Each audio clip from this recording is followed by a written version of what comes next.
Here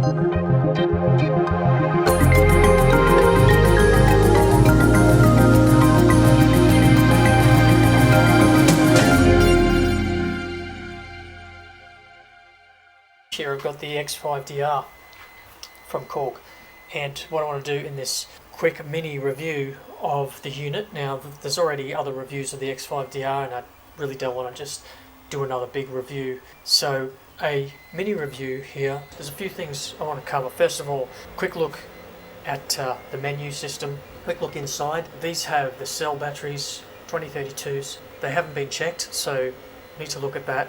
And also a quick look around the board.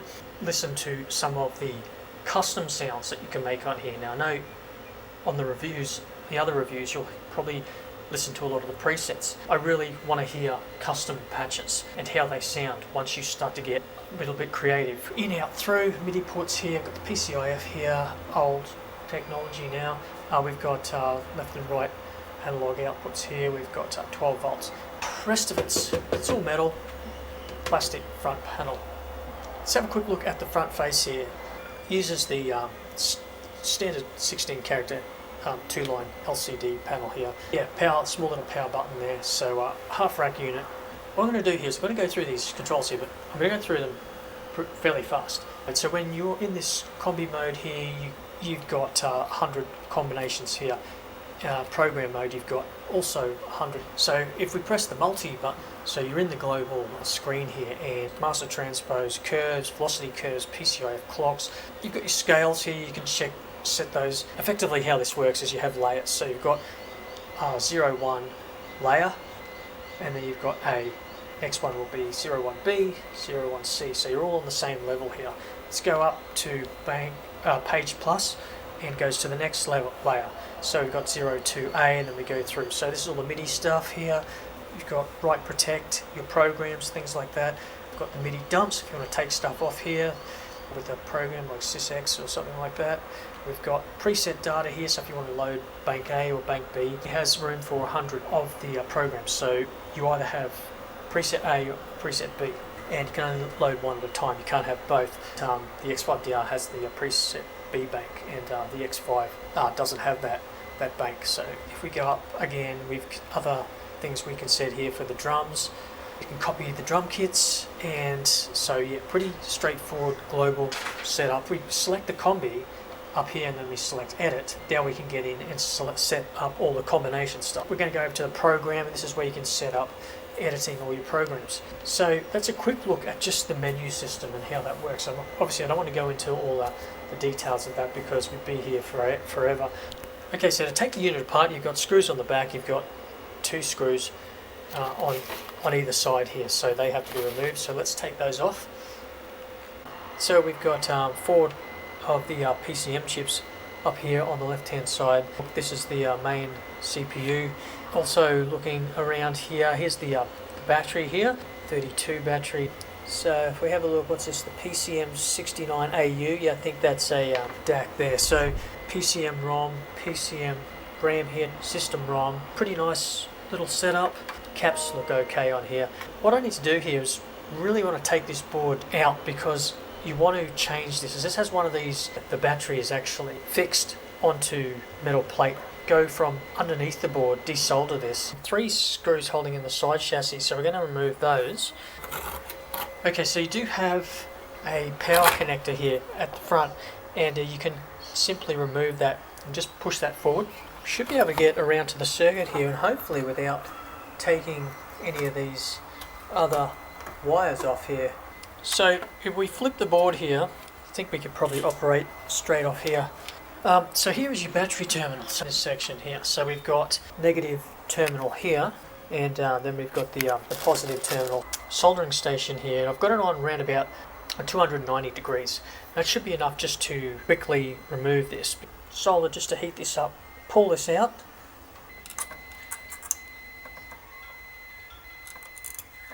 Get rid of this excess solder.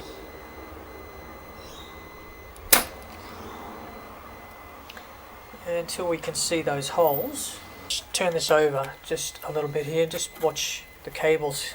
I'm going to use this little battery connector here, and I've removed the old battery connector. You can see it has the 2 points there for the positive and then one here for the negative. What I've done here is I've just bent this pin, and this is the negative pin, so you've got the 2 positives, and this actually fits perfectly. Obviously this is going to be on the other side, but you can see the spacing. Fit a little bit of wire onto here, then I can solder it onto this point, bring all the points through here, resolder it, and that's job done. So I'm just going to use a little piece of this flexible silicone wire. So there we go, we just have something simple like that. Okay, so that looks pretty good. Also what we want to do here is cut off that excess wire here, because you don't want that sticking out. You want to make sure there's no metal filaments. Really important to clean all that out. So there's a look at the battery sitting just here, and really easy to change this in the future. That's the first unit done, and I'll just put all the screws back together in this. And one of the other things that I wanted to mention too is, obviously when you take out the battery, you will lose presets and that. So I would suggest that you make sure you dump all your programs, that you save them onto your as a sysx, and then you can load those back on. So put all the screws back in this thing, and then fix up the other one. Also make sure that you have that power switch and connect that up first. Okay, so we should have fully wiped of all the programs and combis, so we can see here program 00. Yeah, everything's wiped. So if we just go into the global, we just load the pre here. Okay, so we've got all our presets back on here. Switch this off and switch this back on.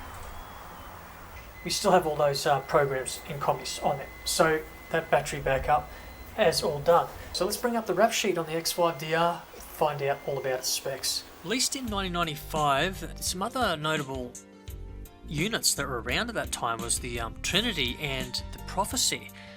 So they were 2 really awesome units. As far as the other competitors go, I'm not too sure. I think the W7 might have been released around the mid-90s from Yamaha, and the other biggest competitor I'm thinking would have been Roland, because they had the XP50 and they had the JV1080. I'm not sure if that was that year or it was the year prior. So anyhow, the Korg X5DR is a half rack unit. It's upgraded, so it's got the 64 note polyphony, 8 megabytes of ROM. It's AI squared synthesis, so it's the same engine as the X5. It's 47 effects. I'm not sure if the X5 had 47 effects. The combis, so up to 8 programs. It's 16-part multi-timbral. It's GM compatible. It's 100 user bank customizable combi and program there, so they can be all saved. The unit has an external PSU. It's 12 volt.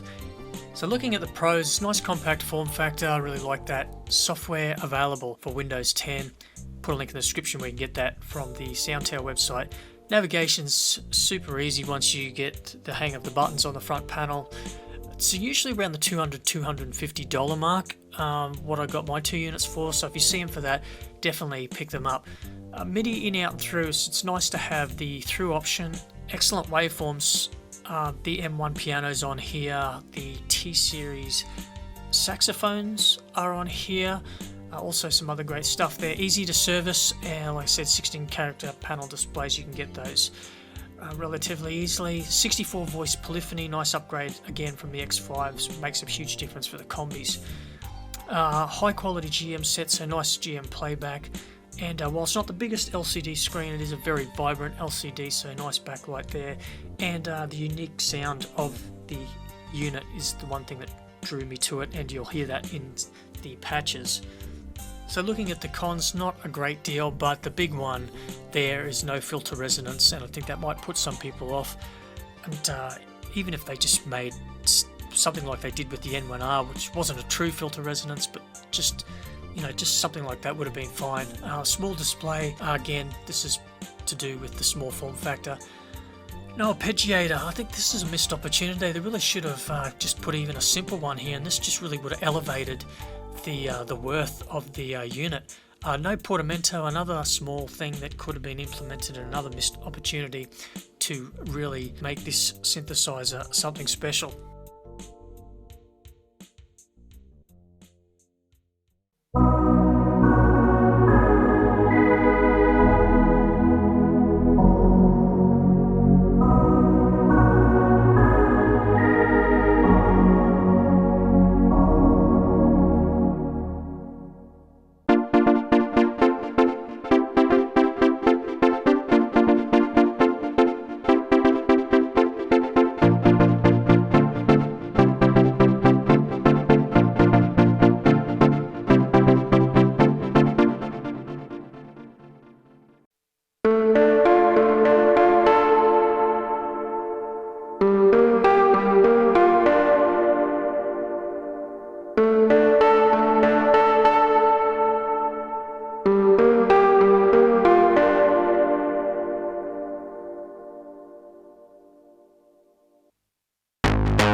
Korg X5DR was released a few months after the Korg X5. Korg X5DR, the rack mount version of the Korg X5D. You can really hear the 90s sound in this, but if you want, you can also make it sound very 80s. And with the effects on here, make this sound a lot more modern.